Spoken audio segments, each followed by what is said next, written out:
내륙 곳곳에 올가을 첫 한파주의보가 내려졌습니다. 오늘 아침 서울 기온이 4도에 머무는 등 중부 대부분 지방이 5도 안팎에 머물겠습니다. 낮에도 찬바람이 불면서 춥겠습니다. 어젯밤 9시 기준 국내 코로나19 신규 확진자가 3만 명대 초반으로 일주일 전보다 배 이상 늘었습니다. 중앙재난안전대책본부는 12월 초 본격적으로 유행이 나타날 수 있다고 내다봤습니다. 토니 블링컨 미국 국무장관이 북한의 최근 미사일 도발은 무시당하는 걸 좋아하지 않는 북한이 관심을 끌기 위한 거라고 말했습니다. 국무부 수석 대변인은 한미 군사훈련으로 책임을 돌리려는 주장에 대해 헛소리라며 강하게 비판했습니다. 그룹 BTS의 맏형 진이 이달 말 입영 연기 취소를 신청할 의사를 밝힌 가운데 진은 이르면 연내 현역병으로 입대할 수도 있을 걸로 보입니다. 앞서 BTS의 소속사는 다른 멤버들도 순차적으로 병역을 이행할 계획이라고 밝혔습니다.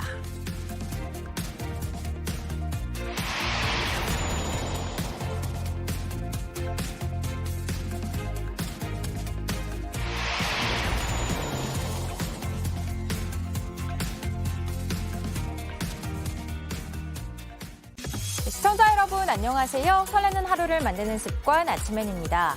올가을 들어 가장 추운 날입니다. 출근하실 때 모두 옷차림 따뜻하게 해주셔야겠습니다. 자, 오늘 준비된 소식들 짧게 짚어보겠습니다. 먼저 이도성 기자. 네, 초유의 먹통 사태로 전 국민을 혼란에 빠뜨렸던 카카오톡의 피해 보상을 요구하는 집단 소송 움직임이 시작됐습니다. 인터넷 카페 등을 중심으로 피해 사례를 모으고 있는데요. 과실과 고의성 여부가 인정되는지가 핵심입니다. 카카오톡은 유료 서비스에 대해선 보상안을 내놨는데요. 비상대책위원회를 꾸려 사태 원인을 조사하고 피해 보상 정책을 만들겠다고 밝혔습니다. 자세한 소식과 함께 조금 뒤 돌아오겠습니다. 네, 그리고 이번엔 아침엔월드 유미애 기자. 네, 영국에서 반시진핑 시위를 하던 홍콩 남성이 중국 영사관 안으로 끌려가 집단 구타를 당하는 일이 벌어졌다는 뉴스를 먼저 전해드리겠습니다. 또 중국에서 시주석의 독재에 반대하는 낙서 시위가 확산되고 있다는 소식, 그리고 우크라이나 여성 108명이 포로 교환을 통해 돌아왔다는 소식도 준비했습니다. 네, 그리고 11월 17일 2023학년도 대학 수학 능력 시험까지 이제 한 달 남짓 남았습니다. 한창 열심히 막바지 준비를 하고 있을 우리 수험생들 건강 관리, 컨디션 관리는 어떻게 해야 하는지 오늘 아침엔 라이프에서 민혜연 가정의학과 전문의와 알아보겠습니다. 10월 18일 화요일 아침엔 시작합니다.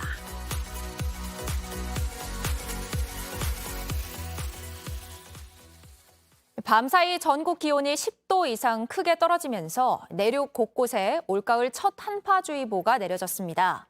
코끝에서 겨울이 느껴질 정도로 오늘 출근길 상당히 추운 날씨인데요. 서울 여의도역에 나가 있는 취재기자 연결하겠습니다. 자, 서효정 기자, 깜짝 추위에 놀라신 분들 많을 것 같습니다. 어떻습니까? 네, 주말까지만 해도 가을 날씨였는데 언제 이렇게 추워졌나 싶을 정도로 갑자기 겨울이 성큼 다가왔습니다. 저도 옷장에서 목도리를 꺼내왔는데요. 이 목도리가 없으면 목이 시려워서 견딜 수 없을 정도로 바람이 좀 차게 불고 날씨가 추운 상황입니다. 시민분들도 이렇게 갑자기 추워진 날씨에 단단히 대비를 해서 오신 모습이었는데요. 일단 겨울옷을 꺼내 입은 분들 제일 많았고요. 또 보온용품을 챙겨오거나 또 잘 때 난방 온도를 높였다 이렇게 얘기하시는 분들도 있었습니다. 시민분의 말씀 한번 들어보고 가겠습니다. 어제는 얇은 잠바 같은 거 입었었는데 오늘은 이제 한겨울 한파라고 해가지고 급하게 코트를 꺼내서 입고 나왔어요. 훨씬 춥네요, 어제보다. 네, 서효정 기자도 그렇고 시민들의 모습을 보니까 정말 추운 게 실감이 납니다. 오늘 아침 기온 얼마나 내려간 거죠? 네, 중부 내륙과 강원 북부 동해안 지역에 올해 첫 한파주의보가 내려진 게 어젯밤 9시쯤이었습니다. 기상청은 오늘 서울 최저 기온을 4도로 예상을 했는데요. 지금 기온은 5도 정도에 머물고 있어서 좀 비슷하게 간다고 볼 수 있겠습니다. 또 대관령과 철원, 인제 등 이 내륙 지역에 기온이 처음으로 영하권에 머물면서 이 서리가 내린다거나 물이 어는 곳이 있을 수도 있겠습니다.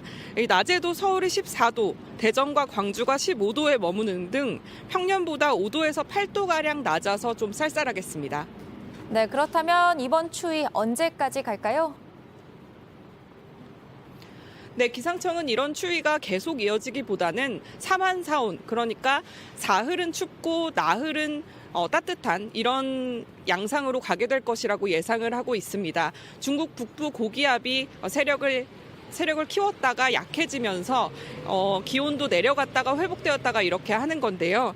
오늘 같은 초겨울 추위는 사흘 정도 이어진 뒤에 목요일 낮부터 풀릴 것으로 전망이 됩니다. 그래도 목요일까지는 좀 난방도 틀고 추위에 단단히 대비하셔야 될 것 같습니다. 지금까지 여의도역에서 JTBC 서유정입니다. 때이른 추위 속에 코로나19 확진자는 다시 늘어날 조짐을 보이고 있습니다. 어젯밤 9시까지 전국에서 3만 명 넘는 신규 확진자가 나왔는데요. 한 주 전보다 배 이상 늘어나는 더블링 반등입니다. 방역당국은 오는 12월 코로나가 다시 유행할 가능성이 커지고 있다며 고위험군은 반드시 백신을 맞아달라고 강조했습니다. 이재승 기자의 보도입니다. 어젯밤 9시까지 전국에서 코로나19에 새로 감염된 사람은 3만 1,702명입니다. 하루 전보다 무려 2만 1,000명이 늘었고 16,000명대였던 한 주 전과 비교하면 2.1배 수준입니다. 일주일 사이에 2배로 늘어나는 더블링 반등입니다. 방역당국은 프랑스와 독일, 이탈리아 등에서도 확진자가 다시 증가하고 있다며 우리도 재유행 가능성이 커지고 있다고 봤습니다. 우리나라도 12월 초 정도에는 아마도 본격적인 재유행이 발생할 가능성이 있다. 특히 면역력이 감소되는 고위험군들은 12월 이전에 꼭 백신을 맞아달라고 강조했습니다. 방역당국은 감염에 의한 자연 면역력은 6개월, 백신에 의한 인공 면역력은 4개월 정도 지속하는 것으로 보고 있습니다. 8월 이전에 마지막으로 백신 접종을 하셨거나 또 6월 이전에 코로나19에 감염되신 분들 중에서는 특히 고령층, 감염 취약계층은 반드시 백신 접종을 해야 됩니다. 정 위원장은 제7차 대유행 규모는 국민 면역력에 달렸다고 강조했습니다. 자연 면역자 1,050만 명, 인공 면역자 230만 명을 합치면은 약 한 1,300만 명 정도는 12월 달까지는 방어력을 갖췄다. 거꾸로 얘기하면 나머지 국민들은 방어력을 갖추지 못했다라는 겁니다. 날씨가 추워지면서 코로나19뿐만 아니라 독감 유행 가능성도 커지고 있습니다. 방역당국은 독감 예방접종과 코로나19 예방접종을 같은 날 동시에 하는 게 좋다고 권고했습니다. JTBC 이재승입니다. 블링컨 미국 국무장관이 최근 북한의 이딴 미사일 도발은 다른 곳으로 가 있는 세계의 관심을 끌기 위한 거라고 분석했습니다. 지금의 위기 상황이 한미 연합훈련 탓이란 주장에 대해 국무부는 완전한 헛소리라고 일축했습니다. 워싱턴에서 김필규 특파원이 보도합니다. 토니 블링컨 미 국무장관이 스탠퍼드대에서 콘돌리자 라이스 전 국무장관과 대담에 나섰습니다. 최근 북한의 이딴 미사일 도발에 대한 입장을 묻는 말에 블링컨 장관은 관심을 끌려는 의도라고 분석했습니다. The leadership's perspective in North Korea, part of what we're seeing is doesn't like to be ignored. And so when the world is focused elsewhere, this is a reminder that we're still here, we're still a problem. 이전 행정부부터 한반도 문제는 좀처럼 나아지지 않았지만 그래도 지난 몇 달간 동맹 간의 군사 훈련을 재개하는 등 변화가 있었다고 평가했습니다. 특히 한미일 3국 간의 협력을 북한이 견제하고 있다고 봤습니다. Which has lots of benefits, including bringing Korea and Japan closer together. I think that Kim Jong-un saw that and didn't like it, and it's a response to that. 한편 국무부는 앞서 유엔 안전보장이사회에서 중국과 러시아가 최근 한반도의 긴장이 한미 연합훈련 탓이라고 말한 것에 대해 강하게 반박했습니다. That U.S. provocations were the origination of these ballistic missile launches or anything like that. That's baloney and absolutely not the case. 그러면서 북한의 미사일 도발은 명백한 안보리 결의 위반이며 세계의 안보에 심각한 위협이라고 다시 강조했습니다. 워싱턴에서 JTBC 김필규입니다. 피해 여파가 이어지고 있는 카카오 서비스 먹통 사태와 관련해 최소한의 대비가 부족했다는 전문가의 지적이 잇따르고 있습니다. 계열사만 총 194개, 문어발식으로 확장해 오면서 정작 서비스를 이용하는 수많은 시민들의 일상을 지키기 위해선 얼마나 투자했는지 의문입니다. 김민 기자입니다. 32,000대 전원이 다운됐기 때문에 저희가 이중화 조치가 되어 있음에도 불구하고 서버를 증설하여 그다음에 그것을 트래픽을 전환하는 데 꽤 많은 시간이 걸립니다. 어쩔 수 없는 상황이었다는 설명이지만 전문가들은 부실 관리가 불러온 인재일 가능성이 크다고 봅니다. 이중화, 다시 말해 이원화 조치는 한 서버가 먹통이 되더라도 똑같은 기능을 가진 다른 서버로 데이터를 보내 끊기지 않게 하는 겁니다. 페이스북이나 혹은 해외 회사들 같은 경우에는 이런 경우에 자동으로 인터넷 트래픽을 다른 백업으로 유도를. 전문가들은 다른 서버로 데이터 백업이 제대로 안 됐기 때문에 먹통이 됐을 거라고 봅니다. 일각에선 데이터 백업이 제대로 안 됐으면 대화나 문서 중에 저장되지 않고 날아간 소비자 정보가 있을 수 있다는 우려도 나옵니다. 실시간으로 백업을 할 수도 있고 하루 단위로 할 수도 있잖아요. 사실은 카카오가 정확히 발표를 안 했기 때문에 그게 어느 정도 주기로 백업을 하는가. 이처럼 서버 관리는 제대로 안 하면서 계열사 늘리기에만 열을 올린 게 아니냐는 비판도 나옵니다. 올해 카카오는 지난 4년 동안 계열사를 40% 늘렸습니다. 총 계열사가 194개로 국내 상위권 대기업의 4배에서 5배 수준이다 보니 문어발식 확장이란 지적을 받습니다. 계열사를 무리하게 쪼개 상장하면서 주가를 떨어뜨렸다는 불만도 개인 투자자 사이에서 나옵니다. JTBC 김민입니다. 카카오를 비판하며 이번 사태에 책임을 묻겠다는 여야는 다음 주 김범수 카카오 의장을 국정감사 증인으로 부르기로 했습니다. 하지만 국회 역시 이번 사태에 책임이 있는데요. 데이터 센터에 불이 나거나 비상 상황이 생겼을 때 카카오톡 같은 민간 서비스가 먹통되지 않도록 국가가 관리하게 하는 법안이 2년 전 발의됐지만 여야 의원들의 반대로 무산됐기 때문입니다. 구혜진 기자입니다. 여야는 한 목소리로 카카오를 질타했습니다. 국가안보와 국민생활보호 측면에서 개별 기업에만 맡겨놓을 수 없는 상황이기 때문에 이제라도 국회가 나서서 과기정통부는 사업자에 대한 사전 관리 감독이 부실했고 그런데 국회는 불과 2년 전 카카오 등 민간 데이터 센터의 사고를 국가 재난의 틀에서 대비하는 내용의 방송통신발전법 개정안을 무산시켰습니다. 당시 정부는 해당 법안의 중요성을 여러 차례 강조했습니다. 데이터 센터가 사실 재난의 경우 대비를 하지 않으면 굉장히 큰 혼란이 일어날 수도 있기 때문에 하지만 이중 규제 등을 문제 삼으며 법사위 소속 여야 의원들이 한 목소리로 반대했습니다. 왜 이걸 21대에서 또 논의하면 되는 거지? 법체계 정비를 이유로 들며 민생과 무관하다는 주장까지 나왔습니다. 정보통신발전법은 민생법이 아니잖아요. 아니, 재난에 대한 대비하는 것이 굉장히 중요한 법안이라고 생각을 하고 있습니다. 민생 법안이 아니라고 했지만 그로부터 2년 뒤 이 법안이 무산된 상황에서 민생에 큰 혼란을 준 카카오 먹통 사고가 발생한 겁니다. 여야는 뒤늦게 사고 수습에 나섰습니다. 오는 24일 김범수 카카오 의장을 국회에 불러 사고 원인 등을 따지기로 했습니다. 또 이해진 네이버 글로벌 투자 책임자와 최태원 SK 회장 등도 증인으로 채택해 데이터 센터 화재와 서비스 장애에 대해 묻겠다는 계획입니다. JTBC 구혜진입니다. 카카오톡 먹통 사태로 피해를 보았다며 소비자들이 집단 소송 움직임도 보이고 있습니다. 갑작스러운 서비스 중단으로 자영업자와 기업뿐만 아니라 일반인들까지 피해를 많이 입었는데요. 오늘 아침엔 이도성 기자 만나보겠습니다. 자, 이도성 기자, 전 국민이 혼란에 빠졌고 사실 저도 개인적으로 크게 불편하더라고요. 근데 이거 보상을 받을 수가 있는 건가요? 네, 저도 주말에 참 불편했는데요. 어제부터 이 피해 보상과 집단 소송을 위한 인터넷 카페들이 여러 개 만들어지기 시작했습니다. 이 가상화폐 거래소인 업비트에서 로그인을 할 수 없어 손실을 봤다는 등 실제 피해 사례를 담은 손해배상 청구 문의가 이어졌다고 합니다. 이 소상공인 연합회 역시 정확한 피해 규모를 파악하기 위해 피해 접수센터를 만들어 운영하기로 했습니다. 카톡으로 예약이나 주문 제작을 받는 경우엔 얼마나 많은 주문을 놓쳤는지도 알기 어려운 상황입니다. 한창 호출이 몰릴 시간에 서비스 오류로 영업을 하지 못했던 택시업계도 대응책 마련을 하고 있다고 합니다. 예, 정말 생업과 연결돼 있는 분들은 많이 불편하셨을 것 같습니다.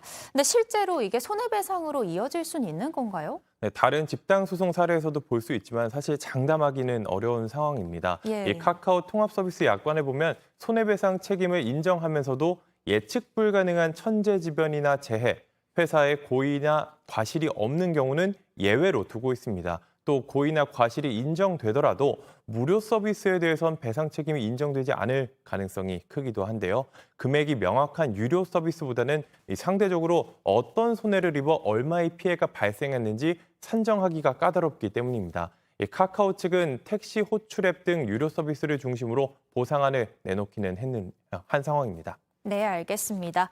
다음 소식으로 넘어가 보겠습니다. 그룹 방탄소년단 BTS의 맏형이죠. 이 진이 이르면 올해 안에 입대할 예정이라고요?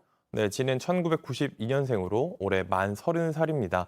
문화체육관광부 장관의 입영 연기 추천을 받아서 올해 말까지 입영이 연기된 상태였는데요.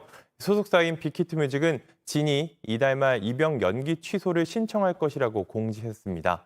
병무청에 입영 연기 취소원을 내고 입영 통지서를 받을 예정인데요. 빠르면 올해 안에 입영이 가능하다고 합니다. 현행 병역법은 대통령령으로 정하는 예술, 체육 분야 특기를 가진 사람으로 문체부 장관이 추천한 사람을 예술체육요원으로 편입할 수 있도록 규정하고 있습니다. 그런데 여기에 이 대중문화가 들어가지 않는데요. K-팝 가수 최초로 빌보드 핫 100 차트 1위에 오른 BTS처럼 전 세계에 우리나라를 알리더라도 이 편입 대상에 포함되지 않아 논란이 되어 왔습니다. 그동안 국방부와 병무청은 공정성과 형평성을 내세우며 예외는 있을 수 없다는 입장을 쭉 고수해왔는데요. BTS 측이 먼저 진의 입대를 결정하면서 부담을 덜게 됐습니다. 이 진을 시작으로 다른 멤버들도 각자의 계획에 따라 차례로 병역을 이행하겠다고 밝혔는데요. 내년 상반기까지 개별 활동을 하다가 2025년쯤 모든 멤버가 병역을 마치고 완전체 활동을 재개할 전망입니다. 네, 이 대중문화도 포함시켜야 한다는 논란이 이전부터 있었는데 결국 이제 BTS는 입대를 하게 될 것으로 보이네요. 지난 주말 국내 가장 큰 제빵 기업인 SPC 계열사 공장에서 20대 노동자가 기계에 끼어 목숨을 잃었습니다.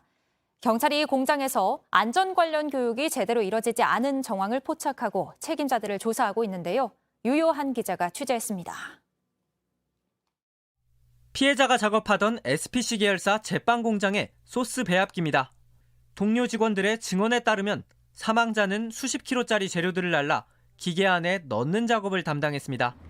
원래 2인 1조로 해야 되는 작업인데 혼자 작업을 하다 참변을 당했습니다. 회사는 다른 한 명이 화장실 문제로 잠시 자리를 비웠던 거라고 설명했지만 직원들은 JTBC 취재진에 2인 1조 원칙이 그전부터 유명무실했다고 전했습니다. 업무 특성상 한 명이 계속 부자재들을 날라야 해 기계 앞에서 일하는 사람은 한 명뿐이었단 겁니다. 인원이 너무 많이 필요하니까 회사에서는 부담된다고 이제 편법적으로 하는 거죠. 경찰도 안전 관련 교육이 부실했던 점에 수사 초점을 맞추고 있습니다. 특히 산업안전보건법에 따르면 현장 노동자는 매분기마다 6시간의 정기 안전교육을 받아야 하지만 사측이 지난 2년간 조심하잔 말로 교육을 대신해왔단 동료의 증언도 나왔습니다. 사망자와 함께 일했던 동료는 안전수칙에 서명만 하면 끝이었다며 문서에 서명부터 시켜 내용도 잘 몰랐다고 설명했습니다. 이에 대해 SPC 측은 2인 1조로 근무하려 노력했고 안전교육도 매달 2시간씩 따로 했다고 밝혔습니다. JTBC 유요한입니다. 논란이 됐던 백경란 질병관리청장 관련 주식에 대해서 인사혁신처가 결론을 내렸습니다. 저희 취재 결과 백 청장 남편이 갖고 있던 2가지 주식이 직무 관련성이 있다고 판단했습니다. 특히 이 가운데 한 종류의 주식은 남편이 백 청장이 취임한 뒤에 산 사실도 새롭게 드러났습니다. 김나한 기자입니다. 지난 8월 백경란 질병관리청장이 갖고 있던 주식이 문제가 됐습니다. 바이오 관련 주식들이 직무 관련성이 있는 게 아니냐는 지적 때문이었습니다. 백 청장은 결국 관련된 주식을 모두 팔았습니다. 매도하는 것을 권고하셔서 제가 그렇게 하겠다고 했고 약속을 지켰습니다. 백 청장 본인의 바이오 관련 주식은 인사혁신처의 심사 대상에서 빠졌습니다. 심사 대상은 본인은 물론 함께 살고 있는 가족이 갖고 있는 주식도 포함됩니다. 인사혁신처는 백 청장의 남편이 갖고 있는 주식을 심사했습니다. 모두 100여 개 종목의 주식을 갖고 있었습니다. 그런데 JTBC 취재 결과 주식 두 종목에 대해 직무 관련성이 있다고 판단했습니다. 특히 이 가운데 하나는 코로나 진단시약 등을 만드는 기업의 주식인데 백 청장이 취임한 직후 산 것도 확인됐습니다. 인사혁신처는 지난달 말 이런 사실을 백 청장에게 통보했습니다. 그 이후 백 청장의 남편은 주식을 팔았습니다. 질병관리청장이 그리고 그 배우자가 바이오와 관련된 주식을 가지고 있었던 것도 부적절하고요. 심각한 문제의식을 갖고 있습니다. 백 청장이 본인 주식도 뒤늦게 판 데 이어서 취임 이후에 남편이 직무 관련성이 있는 주식을 사들인 사실까지 드러나면서 비판의 목소리가 커지고 있습니다. JTBC 김나은입니다. 오늘 아침앤월드 시간에는 중국 소식 들어보겠습니다. 영국 주재 중국 영사관 앞에서 반 시진핑 시위를 하던 홍콩 출신 남성이 중국 영사관 안으로 끌려가 집단 구타를 당하는 일이 벌어졌습니다. 아침앤월드 유미애 기자 만나보겠습니다. 유미애 기자, 이게 뭐 중국도 아니고 영국에서 일어난 일인 거예요? 네, 영상 보시면서 설명드리도록 하겠습니다. 8명 정도의 남성이 한 남성을 안으로 끌고 들어가려고 하고 있습니다. 예. 백인 경찰들은 그 남성이 잡혀 들어가지 못하도록 버티고 있는데요. 홍콩 출신 시위대인 이 남성은 결국 정문 안으로 끌려 들어갔고 집단 구타를 당합니다. 이게 실제 영국에서 벌어진 일입니다. 현지 시간 16일 영국 맨체스터 주재 중국 영사관 앞에서 시진핑 주석을 규탄하는 시위가 열렸는데요. 그런데 갑자기 중국 영사관에서 8명이 쏟아져 나와 시위대의 팻말 등을 부수고 한 명을 끌고 가 주먹과 발로 마구 때린 겁니다. 네. 현장에 있던 영국 경찰이 결국 영사관으로 진입해 피해자를 끄집어내고 나서야 폭행이 멈췄습니다. 폭행을 당한 시위대 인터뷰를 잠시 들어보시겠습니다. 呢個就係我哋出嚟抗議嘅原因。你哋香港所謂嘅政府話我哋係暴徒，而家你哋政府中國嘅人做啲乜嘢呢？邊個先係暴徒呢？我哋係一個和平示威，點解要打我哋？ 정말 단순히 뭐 제재를 하는 정도를 넘어서 집단 구타를 하는 모습이 보였는데 뭐 중국에서는 나중에라도 유감을 좀 표명했나요? 아니요, 우리 생각과는 달리 정반대입니다. 중국 영사관 측은 사건 후 성명을 냈는데요. 정문에 중국 국가주석을 모욕하는 초상화가 내걸렸다면서 이는 그 어떤 대사관, 영사관에서도 용납할 수 없는 행위라는 입장을 냈습니다. 예. 근데 앞서 시위대는 정문 바로 옆에서 하늘이 중국 공산당을 멸할 것이라는 내용의 현수막을 내걸었습니다. 시 주석의 목에 밧줄을 건 풍자화도 있었습니다. 영국 총리실은 이번 사태에 대해 깊이 우려된다는 입장을 냈습니다. 아니, 그런다고 저 영사관 직원들이 저렇게까지 사람을 때리는 건 좀 너무하지 않나 싶습니다. 그런데 뭐 중국 내부에서도 요즘 시진핑 주석을 비판하는 시위가 점점 퍼지고 있다고요? 네, 제가 나흘 전쯤 베이징 시내의 시 주석을 비판하는 현수막이 이례적으로 걸렸다는 내용을 말씀드린 적이 있는데요. 이번에는 낙서 시위가 이어지고 있습니다. 낙서에는 독재 반대, PCR 검사 반대라고 적혀 있는데 베이징을 넘어 상하이 등 다른 지역까지 확산하고 있다고 합니다. 네, 시 주석의 장기 집권에 대해서 반발하는 움직임이 계속 발현되고 있는 것 같습니다. 다음 소식은 뭘까요? 네, 중국이 오늘로 예정됐던 3분기 경제 성장률 발표를 이유를 설명하지 않은 채 하루 전인 어제죠. 갑자기 연기한다고 밝혔습니다. 예. 네, 중국 국가통계국은 홈페이지에서 각종 경제지표 발표 일정에 대해 연기라고 표시만 했을 뿐 이유는 설명하지 않았습니다. 지금 중국에서는 시 주석의 3연임을 확정할 중국 공산당 20차 당대회가 열리고 있는데요. 이런 상황에서 3분기 경제 지표가 좋지 않을 경우 시 주석의 3연임 발표에 찬물을 끼얹을 수 있다는 점이 고려된 게 아니냐는 관측이 나옵니다. 중국의 경제 성장률은 올해 1분기 4.8%에서 2분기 들어 0.4%로 주저앉은 바 있습니다. 네, 공식적인 이유는 아직 밝혀지지 않았다는 거죠. 네, 끝으로 또 마지막 소식은 뭘까요? 네, 밤사이 들어온 우크라이나 소식을 전해드리겠습니다. 먼저 영상 보시겠습니다. 예. 네, 100명이 넘는 여성들이 모여 있고 일부 여성은 손으로 V자를 그리고 있습니다. 러시아와 포로 교환으로 석방된 108명의 우크라이나 여성들입니다. 석방된 포로 전원이 여성인 건 이번이 처음인데요. 우크라이나 대통령 비서실장은 군복을 입은 사람을 포함해 수십 명의 여성이 돌아오는 장면을 담은 사진을 공개하기도 했습니다. 러시아와 포로 교환 형식이었는데요. 러시아 국방부는 전쟁이 시작된 2월 이후 우크라이나에 붙잡힌 민간 선박 선원 72명이 귀환했다고 밝혔습니다. 네, 이 러시아 전투기가 이륙한 직후에 러시아 내 아파트로 추락하는 일도 있었죠. 네, 러시아의 전투기가 우크라이나 주변 국경지대에서 이륙 직후 추락해 아파트를 덮치면서 대형 화재가 발생했습니다. 조종사 2명은 탈출했지만 이 사고로 아파트 주민 최소 4명이 숨지고 6명이 실종됐습니다. 또 25명이 다쳐 병원에 입원했는데요. 네, 아파트는 1층부터 5계층 최소 17가구 이상이 불에 탔습니다. 이륙하던 중 엔진 한 개에서 불이 났다는데 러시아 당국은 범죄 혐의 여부 등에 대한 수사에 착수했다고 합니다. 네, 오늘 중국 소식부터 우크라이나, 러시아 소식까지 잘 들었습니다. 지금까지 유미애 기자였습니다.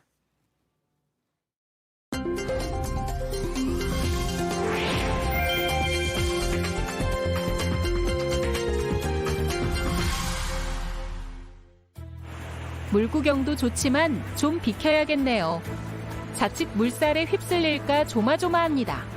브라질과 아르헨티나 국경에 걸쳐 있는 세계 최대 폭포 이구아수인데요. 특히 최상부에 있는 악마의 목구멍 전망대가 유명한 관광 명소인데 최근 안전사고 위험이 높다는 이유로 폐쇄 결정이 내려졌습니다. 남미를 강타한 폭우로 유량이 평소보다 10배나 불어났기 때문인데요. 폭포 밑을 오가며 진행하는 보트 투어도 무기한 중단됐습니다. 봄철인 10월에 이렇게 유량이 많은 건 매우 이례적인 일이라는데요. 폭포뿐 아니라 이구아수 강 상부에 있는 댐들도 수위가 급상승하면서 당국의 긴장이 커지고 있습니다. 도심 한복판에서 마주친 사람들. 그런데 얼굴이 좀 이상합니다. 여름 지나간 지가 언젠데 웬 남양 특집인가 싶죠? 하나같이 징그럽고 기괴한 좀비들인데요. 칠레 산티아고에서 열린 좀비 퍼레이드 현장입니다. 2001년 미국 캘리포니아에서 처음 시작한 후로 멕시코, 싱가포르, 브라질 등으로 퍼져나가며 세계의 인기 행사로 자리 잡았는데요. 직접 만든 소품과 의상으로 으스스한 개성을 뽐내며 행진하는 동시에 불우한 이웃을 돕는 자선모금 행사도 열었습니다. 겉모습은 꿈에 나올까 두려울 정도로 무시무시하지만 다들 마음씨만큼은 고운 좀비들인가 보네요. 3D 프린터가 바쁘게 움직여 고기를 찍어냅니다. 한 이스라엘 기업이 콩과 효모, 코코넛 오일 등을 사용해 만든 건데요.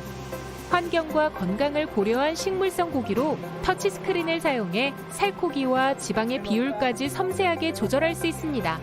현재 영국과 독일, 이스라엘에 있는 레스토랑 약 1000여 곳에서 판매하고 있는데요. 맛은 물론이고 씹는 질감까지 실제 고기와 큰 차이가 없다고 하네요.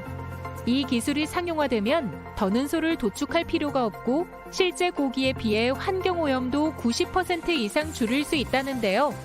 윤리적이고 환경적인 문제로 육류 소비를 줄이자는 목소리가 쏟아져 나오는 요즘 새로운 대안으로 주목받고 있습니다. 지금까지 AI가 픽한 세상, 제나가 전해드렸습니다.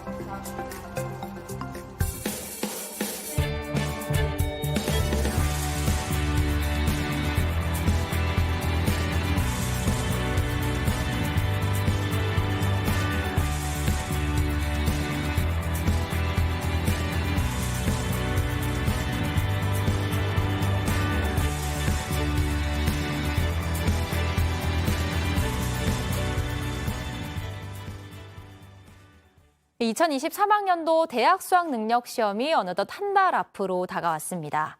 이 시점이 되면 공부도 공부지만 또 평소의 실력을 제대로 발휘하기 위한 컨디션 관리가 정말 중요하죠.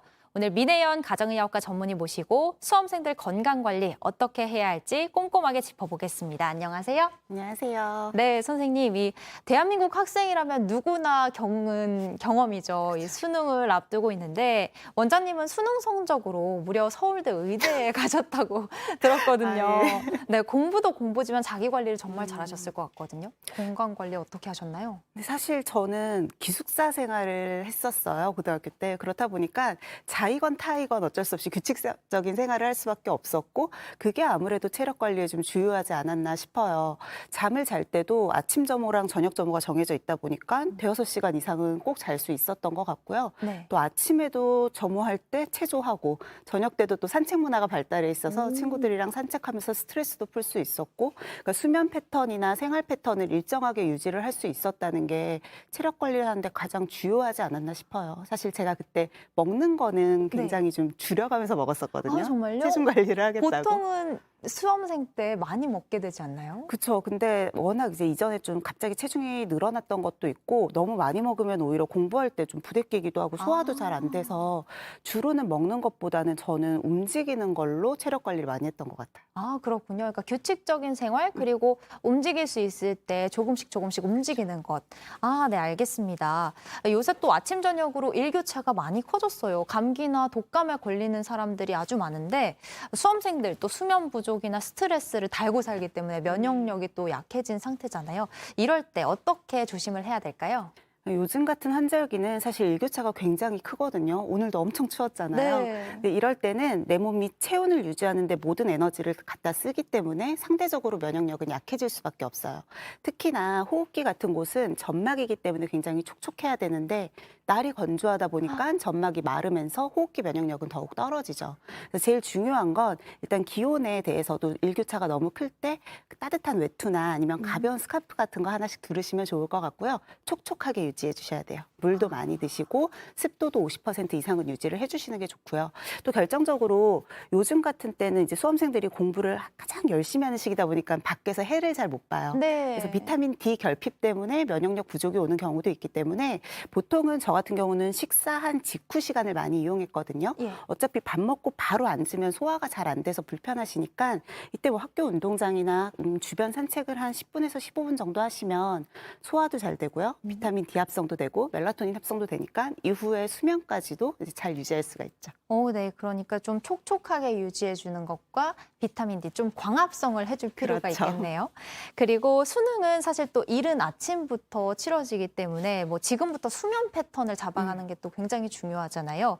또 뭐 긴장을 하거나 계속 이제 긴장 상태로 있다 보니까 수면하는데 어려움을 겪는 친구들도 있거든요. 맞아요. 그런 친구들에겐 또 어떻게 조언을 해주실 수 있을까요? 사실 수능을 볼 때 제일 중요한 게 뭐 바이오 리듬, 생활 리듬을 수능 당일에 맞춰라라고 얘기를 하는데 수면 사이클을 조절하는 건 하루 이틀에 되는 문제가 아니에요. 그래서 지금부터 수면 사이클을 조절을 해주시는 게 좋고 수능 당일날 수능 시험 스케줄에 맞춰서 수면 스케줄을 짜야 되거든요. 네. 근데 이제 다른 생활 습관이나 식습관은 바꿀 수 있는데 수면 같은 경우는 내 맘대로 조절이 잘 안 되잖아요. 예. 그래서 수면 유지가 어렵거나 입면이 어렵다라고 호소하시는 수험생들이 많으신데요. 그럴 때는 내 수면 위생을 한번 좀 체크해 보시는 게 좋습니다. 수면 위생이요? 네. 일단 요즘 이제 젊은 친구들이 워낙 스마트폰이나 아니면 노트북 같은 게 익숙해지다 보니까 자기 전까지도 전자기기를 옆에 두는 경우가 많아요. 근데 전자기기를 계속 두고 있으면 내 뇌는 내가 아직 깨어있다라고 생각을 해서 깊은 수면을 들 수가 없거든요. 네. 그래서 잠이 들 때에는 가능하면 핸드폰이나 전자기기는 멀리 두시고요. 이게 좀 어렵다고 하면 일부러 수면 안대나 귀마개 같은 걸 사용해서 외부 자극을 차단해 주는 것도 도움이 될 수가 있겠죠. 아, 네, 알겠습니다. 건강 관리에 또 잠만큼 중요한 게 먹는 거잖아요. 그렇죠. 네, 수험생들이 먹으면 좋을 만한 건 뭐가 있을까요? 수능이 다가오면 이제 어머님들이 우리 아이가 힘들겠구나 하고 보양식을 먹이시는 경우가 많아요. 근데 예. 지나치게 고열량, 고지방의 보양식을 먹게 되면 수험생들은 운동량이 굉장히 적거든요. 그러니까 오히려 소화불량이나 여러 가지 이제 위장관계 장애도 올 수가 있고 또 비만의 원인이 되기도 하죠. 대부분 너무 기름지고 고열량의 음식보다는 저는 고단백의 음식을 권하는데요. 그래서 고기를 드시더라도 적색육보다는 백색육. 그러니까 어류나 아니면 이제 조류 중에서도 닭고기 같은 것들 있죠. 그리고 요즘 제철 식품들이 굉장히 많은데 특히 제철 어류 같은 경우에도 굉장히 고단백이에요. 네. 그래서 이런 걸 통해서 아이들의 체력은 보충을 해주되 너무 지나치게 지방이 많은 음식은 피해 주시는 게 좋겠고요. 대부분은 에너지원은 충분합니다. 근데 이 에너지 대사 과정에서 필요한 비타민이나 미네랄 같은 게 부족한 경우가 많아서요. 너무 아이들의 그 먹을 것들을 열량에 집중하지 마시고 비타민이나 무기질, 미네랄에 집중을 하셔서 제철 과일을 추천해 드리는 것도 굉장히 좋을 것 같아요. 감귤류 같은 거 있죠. 네네네. 이제 또 감귤 시즌이 올 텐데. 그쵸. 네, 아무래도 영양소가 그 열량보다는 훨씬 중요하다. 그렇죠. 미세 영양소가 더 중요하다라는 거죠. 미세 영양소. 그리고 또 이 시기에 학부모님들이 이제 아이들 집중력도 높여주고 피로도 회복시켜 주려고 영양제 같은 것도 많이 주시잖아요. 그렇죠. 근데 사실 아이들이 요즘 피로회복제로 굉장히 많이 먹더라고요. 근데 예. 일부 피로회복제는 굉장히 고함량의 카페인이 함유되어 있는 경우가 많거든요. 이런 경우에는 카페인이 너무 많으면 교감신경계가 이제 항진이 되기 때문에 불안감도 더 지속이 될 수가 있고 수면 장애도 유발을 할 수가 있어서 주의가 필요하겠고요. 또 이런 시즌을 앞두고 있으면 식약처에서 인정받지 못한, 그러니까 안정성이나 효과를 인정받지 못한 일반 식품류나 아니면 기타 가공식품류 같은 것들을 특정한 성분이 있다, 특정한 효능이 있다라고 과대하거나 과장 광고를 하는 경우들도 있어요. 그래서 이런 제품들은 좀 피해 주시는 게 좋을 것 같고요.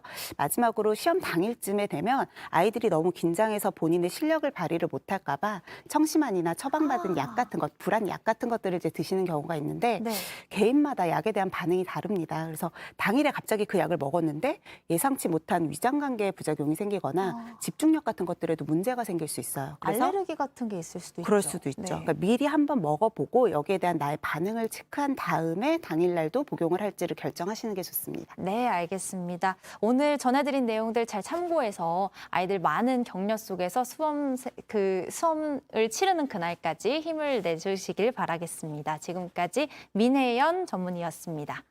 감사합니다.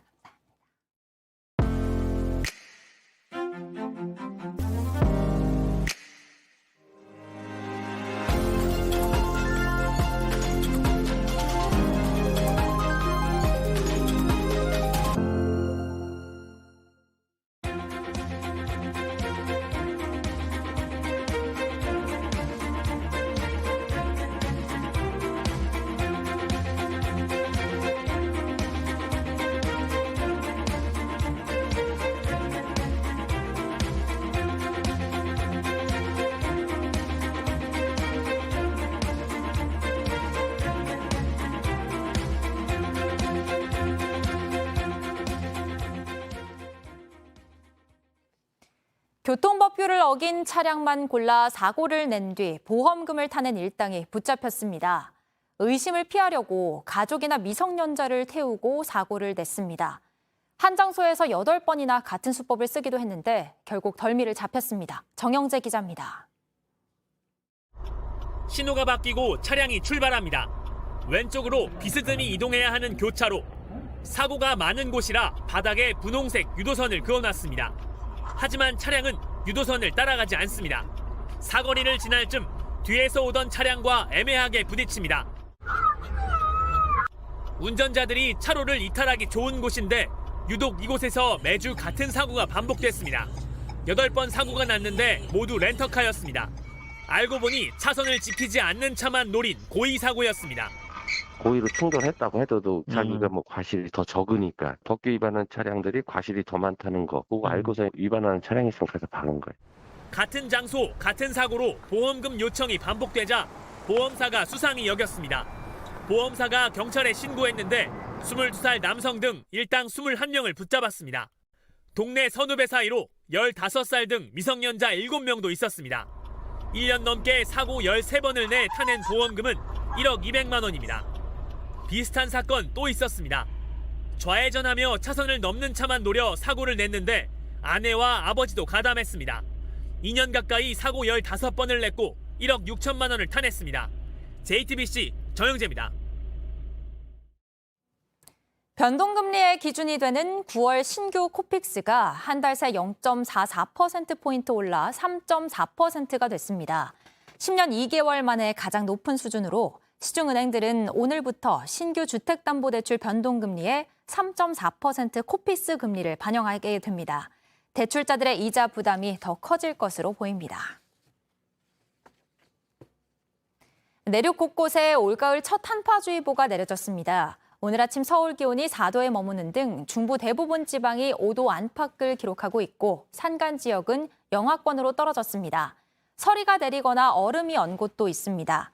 낮 기온도 서울 14도, 광주 15도, 대구 17도로 평년보다 5도에서 8도가량 낮겠고 찬바람 때문에 체감온도는 더 떨어지겠습니다. 때이른 초겨울 추위는 목요일 낮에 예년 기온을 회복하며 누그러지겠습니다. 저희가 준비한 소식들 여기까지입니다. 오늘도 함께해 주신 여러분 고맙습니다. 아침엔 JTBC